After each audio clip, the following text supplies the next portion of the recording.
నమస్తే ఫ్రెండ్స్, నేను భాను మేకల. టోటల్ గా దేశం మొత్తం మీద ఈవీఎం స్కామ్ జరిగింది.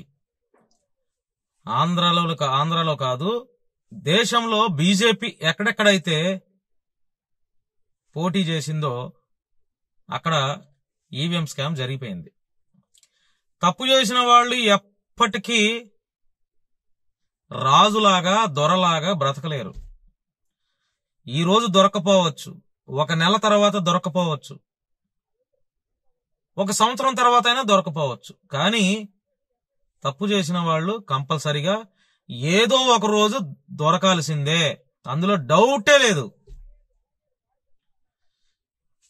ఆంధ్రాలో కూటమి ప్రభుత్వం గెలిచినప్పుడు ఆ యొక్క మెజారిటీలు చూసినప్పుడు చాలా మంది అరే ఎలా గెలిచారు, ఇంత మెజారిటీలా, ఇంత మెజారిటీలు అలా వచ్చాయి. చాలా మంది ఒక షాక్ గురయ్యారు. షాక్. వైఎస్ఆర్సీపీ ఓడిపోవటం అనేది పక్కన పెడితే, మేము ఎలా ఓడిపోయాము అనేది కూడా పక్కన పెట్టేస్తే వాళ్ళు ఇంత మెజారిటీ ఎలా వచ్చింది, వాళ్ళు పోటీ చేసిన స్థానాల్లో ఇంత మెజారిటీలు ఎలా వచ్చినాయి, 160 సీట్లు ఎలా వచ్చినాయి, బీజేపీ పోటీ చేసిన అన్ని స్థానాల్లోనూ వేలకు వేల మెజారిటీ ఎలా వచ్చింది, పవన్ కళ్యాణ్ పోటీ చేసినటువంటి ఆ 21 స్థానాలు, పవన్ కళ్యాణ్కి సంబంధించిన ఎమ్మెల్యేలు 21 స్థానాల్లో అన్ని మెజారిటీలు ఎలా వచ్చినాయి, వైసీపీకి 40% ఓట్ బ్యాంక్ ఉన్నా కూడా 40% ఓట్ వచ్చినా కూడా 11 సీట్లు రావటం ఏంటి అని ఇలా అనేక అనుమానాల నేపథ్యంలో రాహుల్ గాంధీ భయంకరమైనటువంటి బాంబు పేల్చాడు, అందులో డౌటే లేదు. ఇప్పుడు ఉదాహరణకి మీరు కూడా ఆలోచింపజేసే కొన్ని విషయాలు చెప్తాను, చదివి వినిపిస్తాను, చూడండి. జనసేన పార్టీ పోటీ చేసిన 21 స్థానాల్లో 21 స్థానాలు గెలిచేసుకున్నారు. అంటే జనసేన పార్టీకి ఇప్పుడున్నారేమో బూత్ స్థాయి కార్యకర్తలు, లీడర్స్. మొన్న పోటీ చేసే టైంకి 175 నియోజకవర్గాల్లో కార్యకర్తలు కొన్ని చోట్ల ఉండరు, కొంతమంది లేరు. ఏదో అక్కడ ఎక్కడ కొన్ని చోట్ల కార్యకర్తలు ఉంటారేమో తప్ప బూత్ స్థాయి కార్యకర్తలు గ్రామాల్లో లేరు. ఇప్పుడు పవన్ కళ్యాణ్ పిఠాపురం నియోజకవర్గంలో పోటీ చేశాడు. ఆయనకి ఎంత మెజారిటీ వచ్చింది? 70,279 మెజారిటీ వచ్చింది ఆయనకి. నాదెండ్ల మనోహర్ గారు తెనాలి నుంచి పోటీ చేస్తే ఆయనకి 48,112 majority. Panchakarla Ramesh Pendurthi 81,870 majority. Patsamarla Dharmaraju Gunguturu 44,495 majority. Mandali Buddhaprasad Avanigadda 46,434. బొమ్మిడి Nayakar Narasapuram 49,000. Bolisetti Srinivas Tadepalli Gudem 65,000. Battula Balaramakrishna Rajanagaram 34,000. Kandulu Durgesh Nidadavolu 33,000 majority. Arani Srinivasulu Tirupati 61,000 majority. Konathala Ramakrishna Anakapalli 65,000 majority. Vamsi Vizag south 64,000. Anjaneyulu Bhimavaram 66,000. Devavara Prasad Razole 39,000. Nimmaka Jayakrishna Palakonda 13,000 majority. Arava Sridhar railway Koduru 11,000 majority. Pantham Nanaji Kakinada rural 74,000 majority. Lokam Madhavi Nellimarla 39,000 majority. Balaraju Chittoor Polavaram Chirri Balaraju Polavaram MLA 7,935 majority. Giddi Satyanarayana P Gannavaram 33,000 majority. Vijay Kumar Yelamanchili 48,000 majority. ఏ ఒక్క ఎమ్మెల్యే మెజారిటీ అయినా నమ్మశక్యంగా ఉందండి. వేలకు వేల మెజారిటీలా, వేలకు వేల మెజారిటీలు. ఏది వీళ్ళంతా జనసేన పార్టీ వాళ్ళు. ఇంతవాటికి ఏ నియోజకవర్గం ఎక్కడెక్కడో కూడా సరిగా ఎమ్మెల్యేల పేర్లు కూడా తెలియదు ఆంధ్ర రాష్ట్రంలో చాలా మందికి. ఏ నియోజకవర్గానికి ఏ ఎమ్మెల్యే పేరు తెలియదు, ఏ మంత్రిలో కూడా ఏ డిపార్ట్మెంట్ కి ఏ మంత్రిలో కూడా పేర్లు తెలియదు చాలా మందికి ఆంధ్రప్రదేశ్ లో ఉన్న వాళ్ళకి. ఇప్పుడు వీటన్నిటి అనుమానాల నేపథ్యంలో రాహుల్ గాంధీ చెప్పినటువంటి మాటలు తూచా తప్పకుండా ఇప్పుడు అది నిజమని నమ్మాల్సిందే మనం. ఇంత మెజారిటీయా? వైసీపీ గత ప్రభుత్వంలో మాజీ ముఖ్యమంత్రి అంటే గత ప్రభుత్వ ముఖ్యమంత్రి జగన్మోహన్ రెడ్డి గారు నిజంగా ప్రజలకి ఏం పరిపాలన చేయలేదా? పేద ప్రజలకి పరిపాలన చేయలేదా? వాళ్ళకి పథకాల రూపంలో అందించలేదా? పథకాలు ఇవ్వలేదా? ఆటో వాళ్ళకి ఇవ్వలేదా? తల్లులకి ఇవ్వలేదా? స్కూల్ వాళ్ళకి ఇవ్వలేదా? నాడు నేడు పథకాల్లో భాగంగా స్కూల్స్ డెవలప్ చేయలేదా?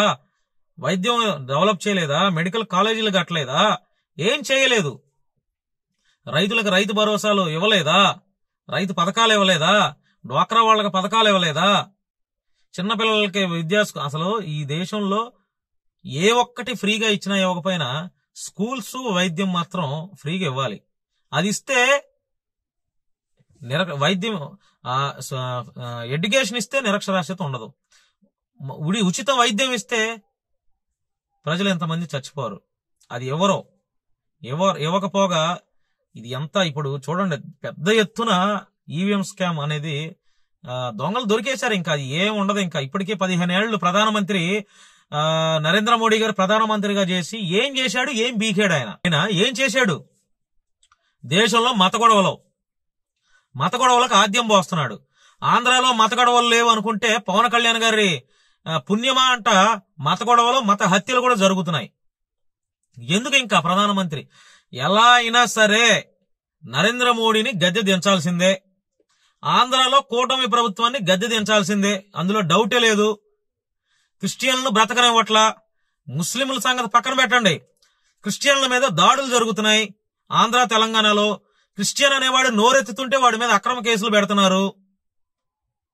పాస్టర్లను బ్రతకనివ్వట్లా. ఎందుకు ఇంకా అలాంటప్పుడు గద్దె దించాల్సిన అవసరం లేదా? ముమ్మాటికి ఉంది.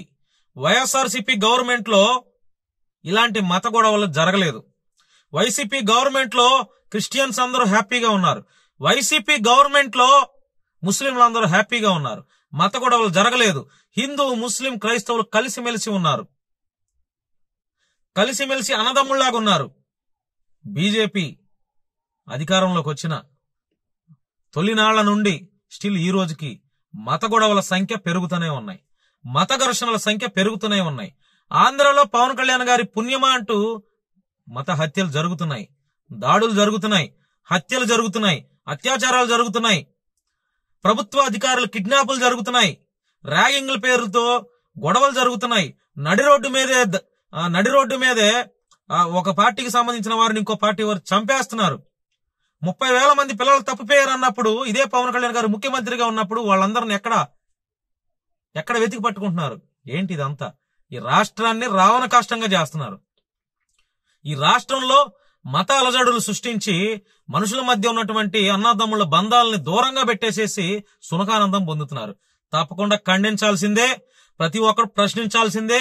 ఉద్యమకారులు, సామాజికవేత్తలు ప్రతి ఒక్కరు ఆంధ్ర, తెలంగాణలో ఏం జరుగుతున్నాయి అనేది గమనించాల్సిందే. రాబోయే రోజుల్లో ఇలాంటి దగులుబాజీ ప్రభుత్వాలకి బుద్ధి చెప్పాల్సిందే, అందులో ఎటువంటి సందేహం లేదు.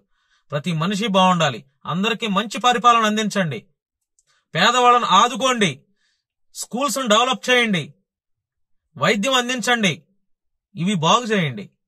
కానీ ఆంధ్రాలో అందుకు భిన్నంగా రొటీన్ గా వేరే జరుగుతుంది. ఏదేమైనా ఈవీఎం స్కామ్ జరిగింది. ఇది నేననేటువంటి మాట కాదు. ప్రతిపక్ష కేంద్రం లెవెల్లో ఉన్నటువంటి ప్రతిపక్ష కాంగ్రెస్ నాయకుడు రాహుల్ గాంధీ స్క్రీన్ మీద ఆధారాలతో చూపించి మరీ ఈవీఎం స్కామ్ జరిగింది అని ఘంటాపదంగా కొండ బద్దలు కొట్టినట్టు చెప్తున్నాడు. ఈవీఎం స్కామ్ జరిగింది, ఇది నా మాటే కాదు. ఆంధ్రాలో కూటమి ప్రభుత్వ అధికారంలో ఉన్నటువంటి ప్రతి లీడరు పైకి చెప్పకపోయినా కూడా మనసులో వాళ్ళ యొక్క ఇన్నర్ ఫీలింగ్ అదే.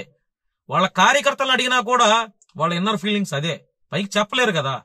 100% ఈవీఎం స్కామ్ జరిగింది అనడానికి రాహుల్ గాంధీ గారు ప్రవేశపెట్టినటువంటి, చూపించినటువంటి ఆధారాలే సాక్ష్యం. కాబట్టి ప్రజలు ఏం చేస్తారు, ఏం ఆలోచించుకోవాలి, ఎలాంటి నిర్ణయం తీసుకోవాలనేది ప్రజల మీదే వదిలేయాలి. థ్యాంక్ యూ అండి. ఈ వీడియో నచ్చిన తర్వాత, నచ్చిందని చెప్పను కానీ నేను మాట్లాడిన దాంట్లో ఏమైనా తప్పులు ఉంటే నేను తప్పులను కూడా మీరు కామెంట్ రూపంలో తెలియజేయండి. మీ యొక్క అభిప్రాయాన్ని కూడా పంచుకోండి. ఒక కామెంట్ చేసి లైక్ చేయండి, షేర్ చేయండి. ధన్యవాదాలండి. Thank you.